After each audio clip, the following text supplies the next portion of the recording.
Okay, so quick recap. We're walking through the FCL. This is the closing ceremony for FCL 5931.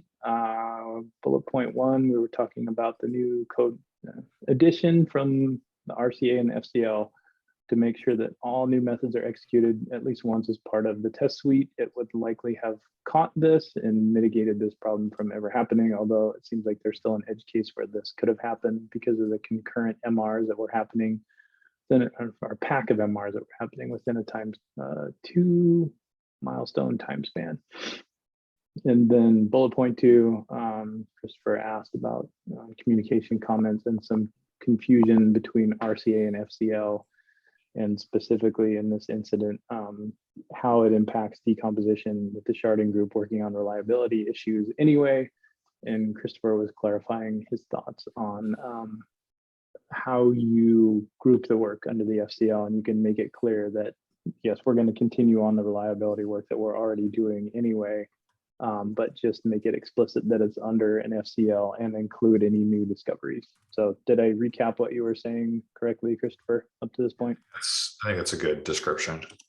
Okay. So I think we're at Darva's bullet point now. So I actually recently was asked about the fact that how does that work if you're on the FCL and you're already working on reliability work and you have to toggle. So maybe the original question, Christopher, you were asking is, what can I do to decouple this idea so that people have a better understanding?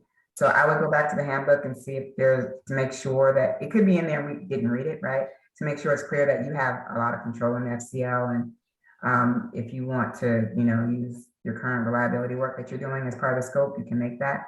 Because I think that people are not getting that from the handbook.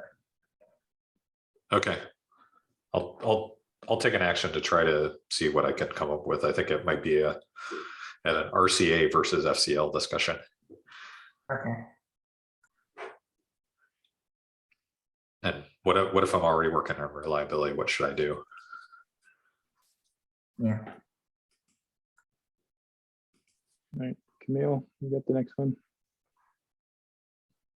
Yes, I kind of like, it got me interested, Christopher, what you kind of said about RCA and FCL, because like Tong rightfully identified that a lot of these corrective actions were kind of in the gray area, that like outside of maybe the composition, it's more like general reliability issues that maybe prevent in general like more of broaden failures from occurring. And it seems that we kind of probably got it right, according to your description, that we look a little much broader than this particular incident in trying to how we can fix like the scope, like how we can expand to reduce like this type of the issues, like implement zero-century exception policy for one.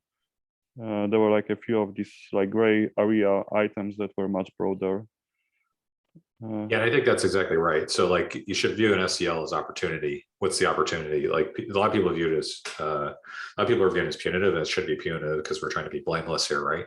But like we should view it as opportunity. So what's the opportunity? Well, the opportunity is if you come up with other areas that we should improve, here's a 5-day window that you can actually go do that, as opposed to like if you were working on existing feature work, product would be prioritizing that work, right? So it does mean that something does give in that situation, which is potentially feature development, but it does give us that opportunity to potentially fix some issues that, if we're really going to get better, one of the things we got to continuously think about is like how we improve the product as we're going along in feature development. It can't be an either or proposition. It's got to be we do both, and that's one thing to do here in this case of FCLs is to use that opportunity.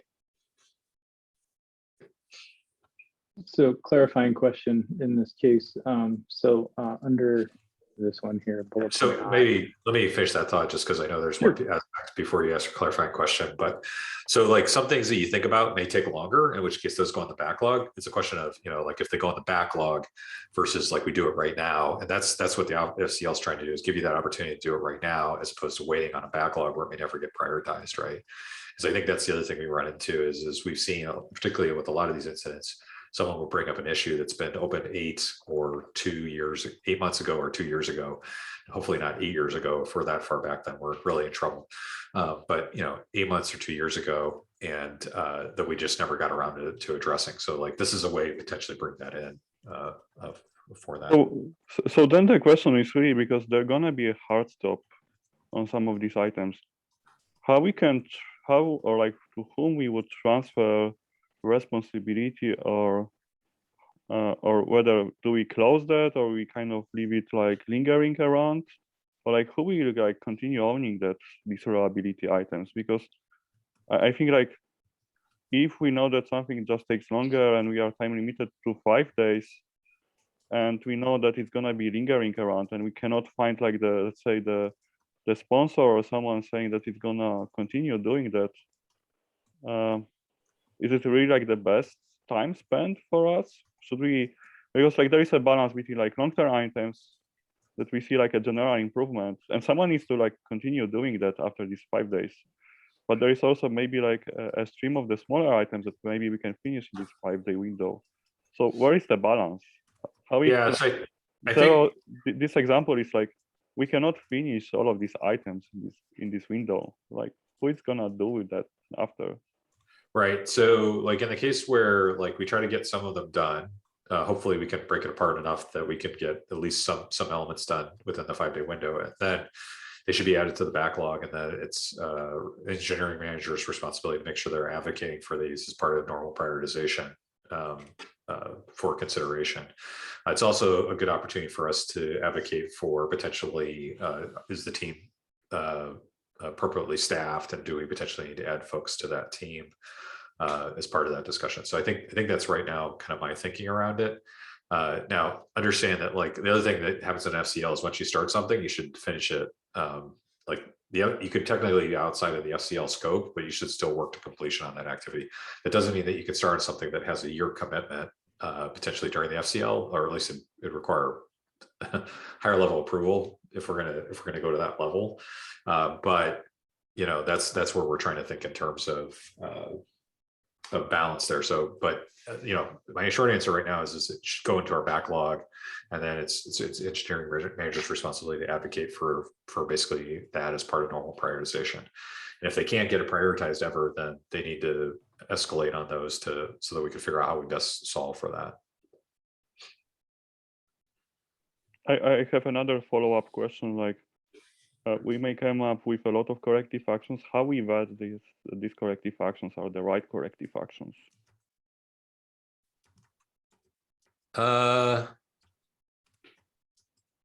Who should we ask? Is it like infrastructure, or like it's our like the best sense if this is like the right thing to do? I think I would look towards approval from Jerry, yourself, probably anybody principal plus to give us some validation. That probably might be the answer in the short term.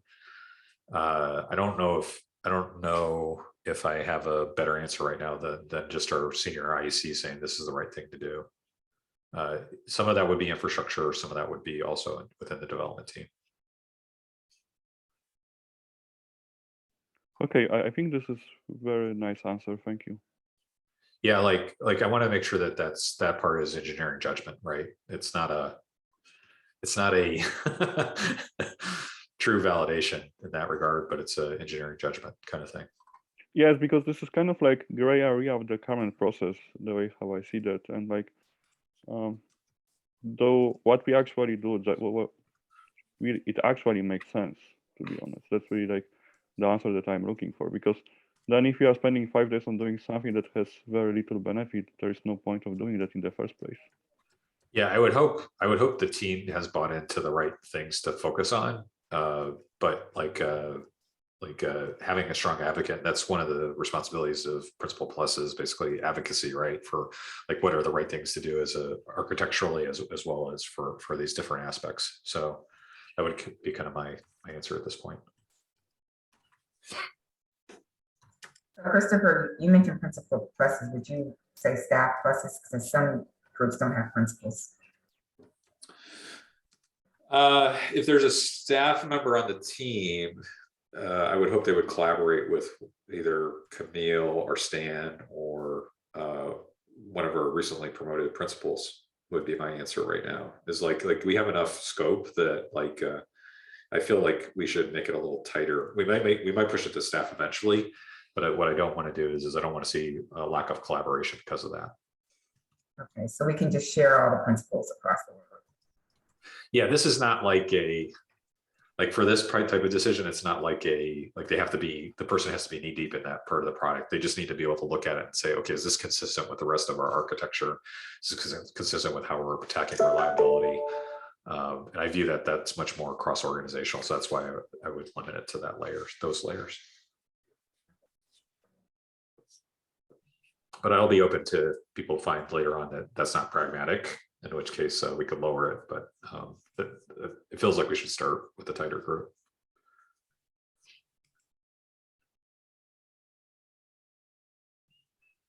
I have a group conversation in 10 minutes. I know I've been answering lots of questions, but I do have to break from this closing ceremony. Apologize, everybody. Thanks. Yep. Christopher.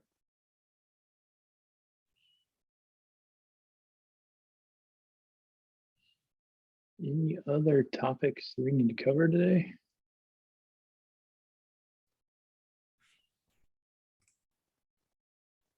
All right, I'm going to take that as a no. So thanks, everybody, and see you next time.